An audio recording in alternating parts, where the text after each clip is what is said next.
The one thing American public has to understand is there's a strategy behind everything. We only follow facts. Hunter Biden will get subpoenaed, but when's the appropriate time? Do you do it because television wants it, or do you do it around the facts and the timing when Comer? I think we should have the bank statements to actually know where did the money go, so you would know the questions to ask Hunter Biden. The Speaker of the House, Kevin McCarthy, with me yesterday on Sunday Morning Futures on Republicans' plans to subpoena Hunter Biden.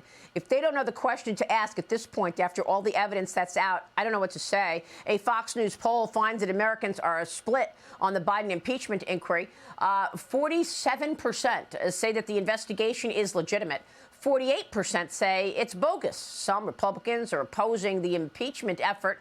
Colorado Congressman Ken Buck wrote an op-ed for the Washington Post titled, "My Fellow Republicans, One Disgraceful Impeachment Does Not Deserve Another." He claims there's very little evidence against Joe Biden. Joining me right now is Michigan Congresswoman Lisa McClain. She is a member of the House Oversight and Budget Committee. Congresswoman, it's good to see you. You're dealing with all of these issues simultaneously, so I want to get into the budget issues as well. But first, let's start on Hunter Biden. Do you believe there's enough evidence to indicate that there was some wrongdoing here? Yes, I do. And I would concur with the Speaker of the House. Listen, I have the utmost faith in Jamie Comer and Jim Jordan. I think we've laid out an excellent strategy. And again, I want to have the questions, and I really want to know the answers to the questions before we get Hunter Biden in the chair. I don't want to use it like they did with Trump's son to do a fishing expedition. And I think we have those questions. Look, we have bank records, we have 1023s, we have testimony from IRS agents, we have shell companies. I believe we have probably 95% of all the information that we have to begin the, one, impeachment process, and two, bringing people like Hunter Biden and possibly some other family members in to actually get them on record and subpoena them to get the answers that the American people deserve. Well, I'm glad you mentioned Trump's son, because you're absolutely right. Donald Trump Jr. Sat for 20-plus hours during a fake investigation where Democrats claimed there was collusion in plain sight. That was Adam Schiff's words, not mine.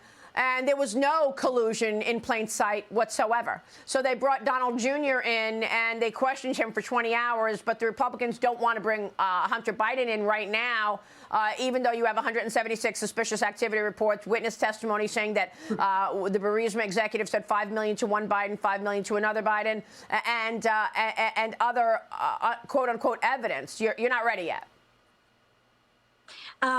I think we're getting there. I think if you can just be patient for just a few more weeks, I think you'll get what you need. Again, I just don't want to put the cart before the horse. And I liken this to, you know, when you go for a high profile trial, you want to have every piece of evidence because we know they're going to lie. So we have to have the evidence to say, nope, you can't. Well, so in other words, you know they're going to lie under oath? They're going to lie under oath? The president has already lied to the American. I mean, the president has already lied to the American people 16 times that he has no idea and has no involvement whatsoever with any of his son's business dealings. So if I'm a betting woman, absolutely. Well, one more reason to get them under oath, I guess, if you know that they're going to lie 100%. And that the president lied 16 times, right? Okay, I want to get your take on where the House is regarding this upcoming spending deadline. I know that the Republicans held a conference call last night, and you've been doing meetings all weekend on a potential interim spending bill to fund the government until October 30th. The proposal cuts discretionary spending by 8%. It keeps defense and the Department of Veterans Affairs spending at current levels. Some Republicans are already pushing back, opposing this. I know Marjorie Taylor Greene says she's a no. She posted this saying I am a no. No money for Ukraine, no money for COVID or weaponized government. This is her problem with it. Where are you on this? Are you a no as well, or are you a yes? Well, I just was on that same conference call. I actually want to read everything. To me, at first blush, it looks like a decent proposal. Listen, we have to pass a CR. This is just the reality of it. There's not enough time to pass the appropriation bills. And if we truly want spending cuts and get our fiscal house in order, we've got to pass the appropriation bills, because a shutdown isn't good for anybody. And history would tell us that if we go into a shutdown, even though our principles are right, we give all the power to the Biden administration and the Democrats. So I am hopeful that we can get to a place where we can pass a CR to get us to the table on these appropriation bills, because we've got to get our fiscal house in order.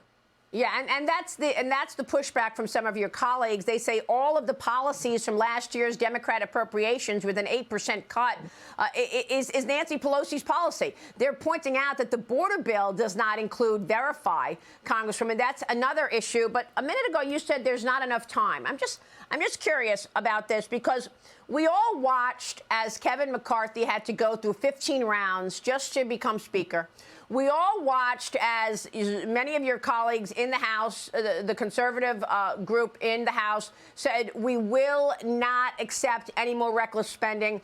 We knew this day was coming, right? Okay, we knew that the appropriations bills had to get done. So how come here we are at the cliff and it hasn't gotten done yet? I mean, you've had months to get these appropriations bills done, haven't you?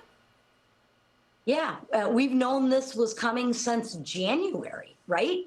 But what I would share with you is I think we're a little too late. But here's where we're at right now.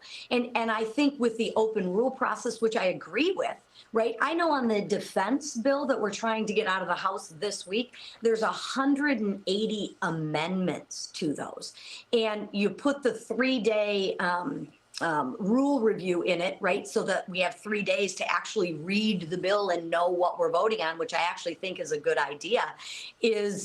I don't see mathematically how we get to that point.